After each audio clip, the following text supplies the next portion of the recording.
champions for justice and equity here in the Senate, we are all joining together to release draft legislation to end the federal prohibition on cannabis. This is monumental because at long last, we are taking steps in the Senate to right the wrongs of the failed war on drugs.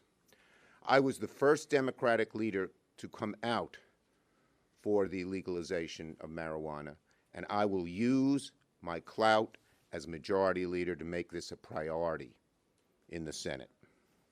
As my colleagues and I have said before, the war on drugs has really been a war on people, particularly people of color.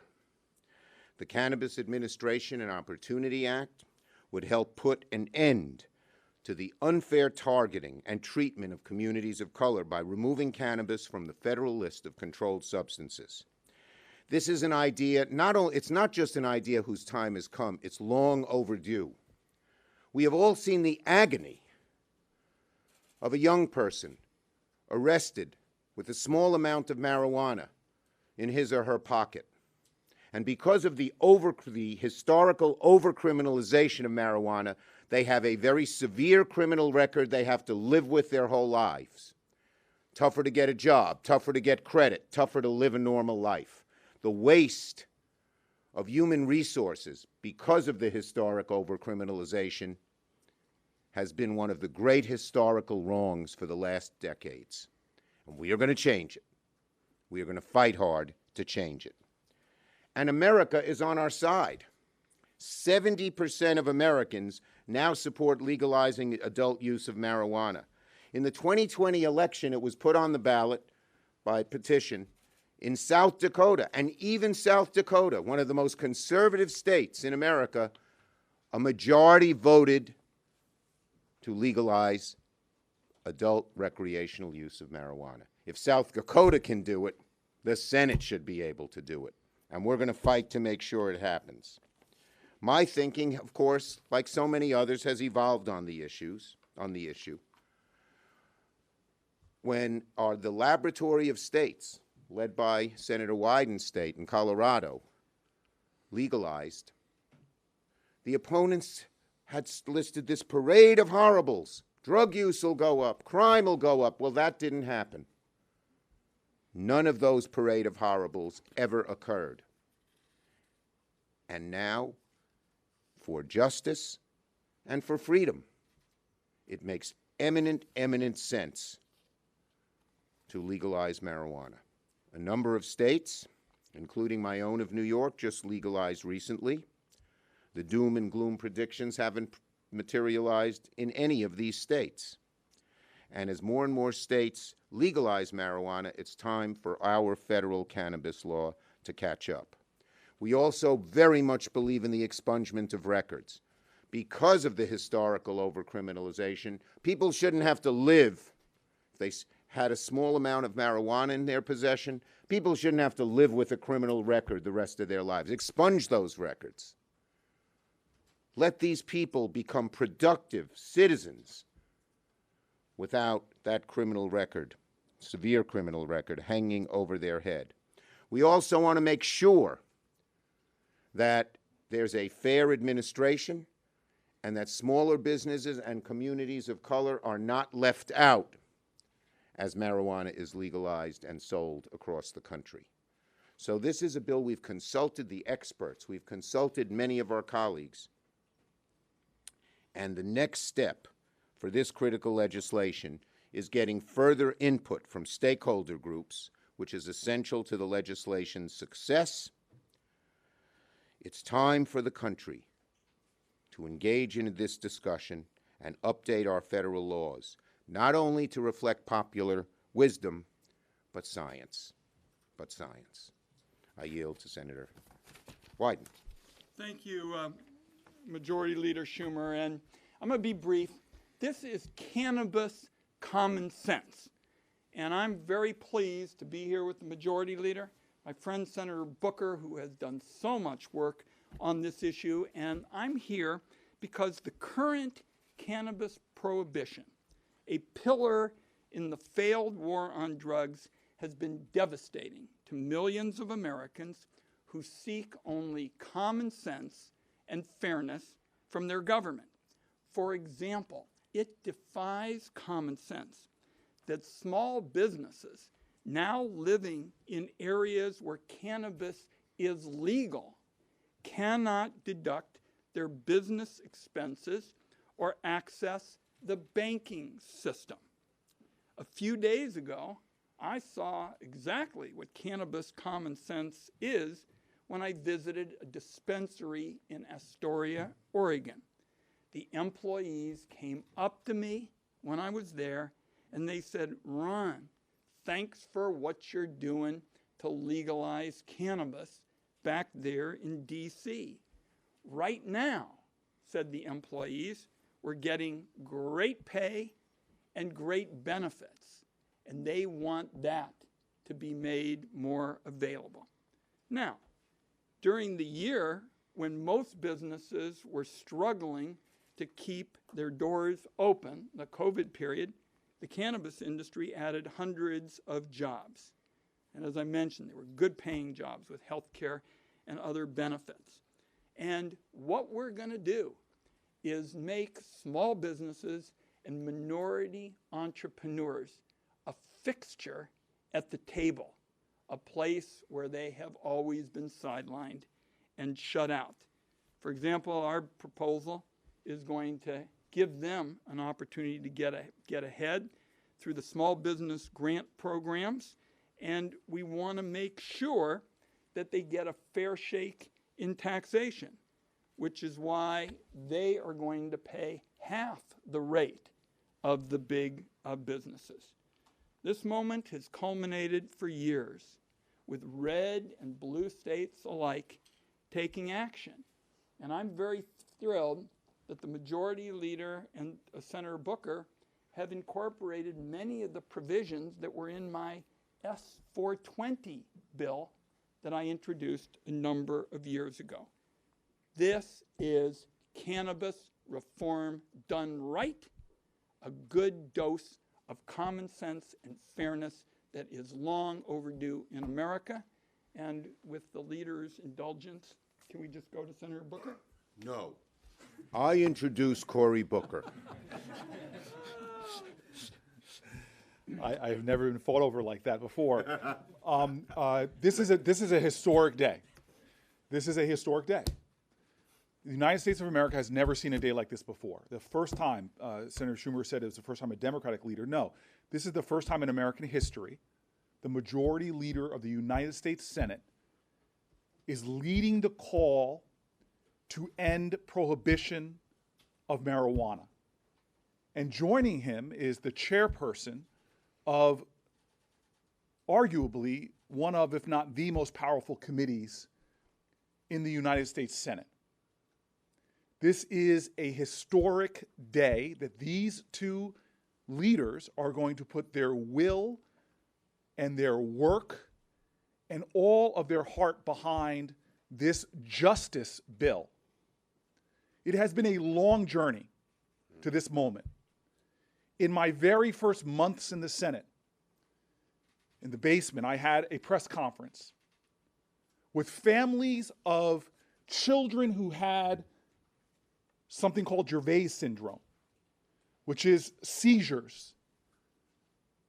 The brave young girl sitting in a wheelchair had over, at times, 100 a day.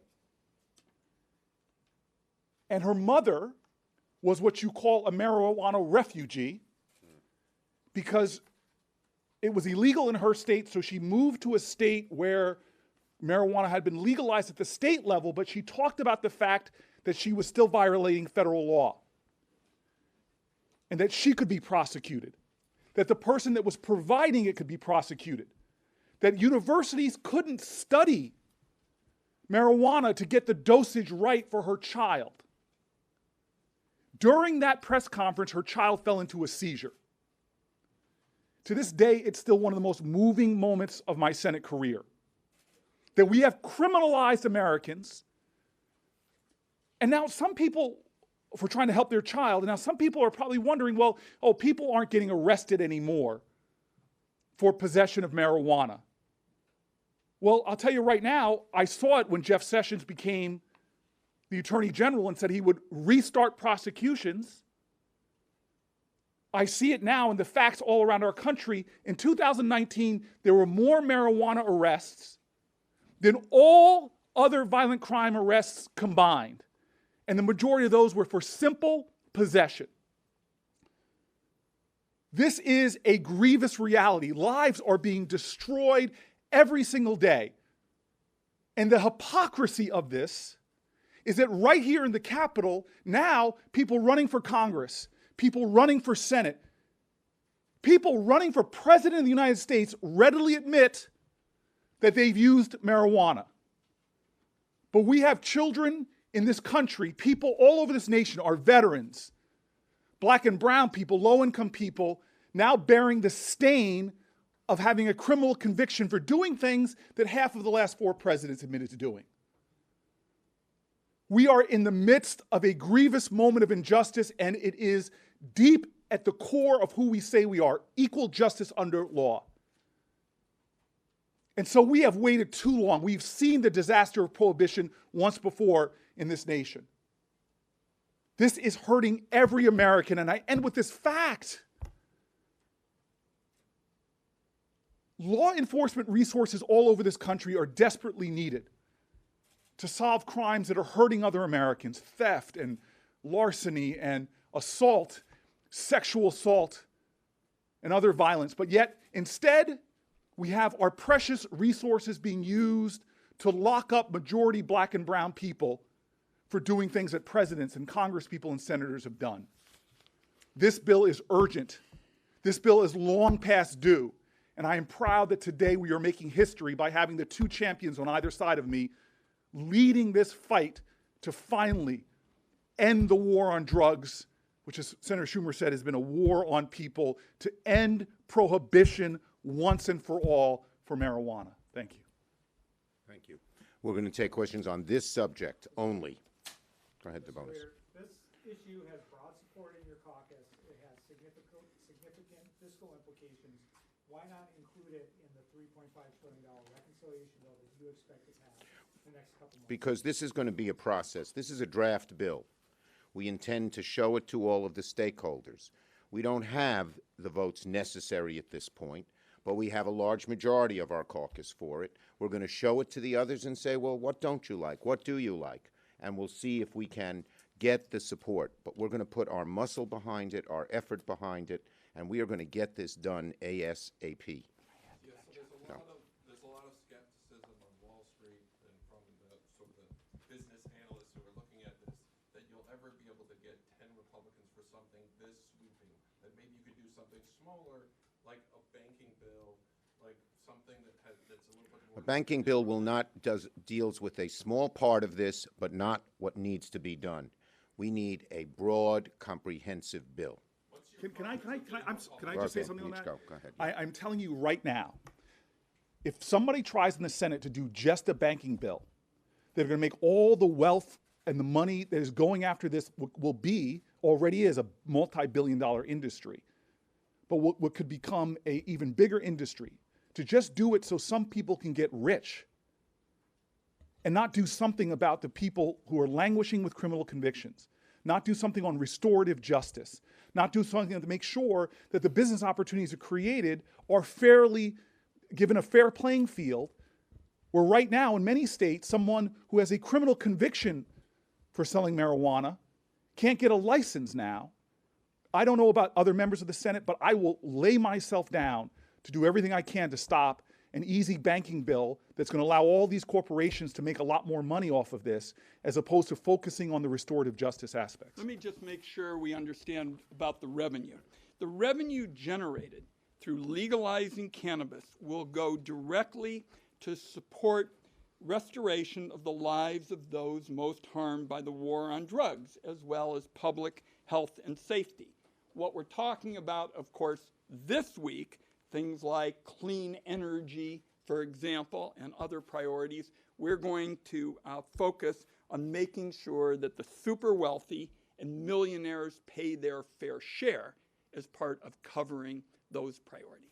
And let me just say, communities of color have paid such an awful price for the historical overcriminalization of marijuana that we want to make sure that the money goes back to them and doesn't just get, you know, the biggest, strongest banker gets to just scoop it all up. Expunge records. Right. And expunge records, I mentioned that, yes. Yes. Have any of you spoken to anyone at the White House about this idea, and what is your sense of? The White House knows we are introducing this legislation, and we intend to show them the draft legislation and ask them to support it. Yes. You mentioned a laboratory of states sort of leading the way on this. What would a proposal like this mean for states that haven't taken that step to legalize various forms? They'd have to catch up to probably where their public is. But it will be their option. And that is why, for the life of me, I don't understand how Republicans who say they're for states' rights won't support what my colleagues are talking about. Because what this bill does is we decriminalize at the federal level, but we don't require states to legalize. So this speaks right to what the majority leader is saying. If they're listening to their constituents, and this is being done all over the country, they're going to move of their own volition. But the three of us are supporting a states' rights approach that says decriminalize at the federal level, give the states the option. Right. We're not forcing the states, but we believe this will give impetus to the states and impetus to their populations that are strongly for this. Go ahead, Broom. Yes, what effect will this have on New York and other states that have already decriminalized? Well, Did you say New Jersey or New York, sir? he's talking about that football team that has the NY on their helmet. That plays in New Jersey. Yeah, we have this discussion every time we do something. I've listened to this. What professional football team is in Oregon? We believe in the trailblazers. The Timber. Trailblazers. Yes, they're And the doing all right. Thorns. The bottom line is it's still against federal law. So even though the state can legalize, which New York has done, this will not have the federal government interfere in any way. Last question. Last question. This is just a clarification question. So does this mean the Senate will not act on the House-passed Safe Banking Act? Look, this is a very comprehensive bill. We put a lot of work and a lot of time into this. It's a draft bill, and we're going to now go to our colleagues and ask explicitly to all of them, what don't you support here? What can you support here? We're going to get something done, and we'll have to figure out, you know, the best way to get that done, but we are going to get something done. Okay? Thank you. Thanks, folks. Thank you, everybody. Thanks, everybody.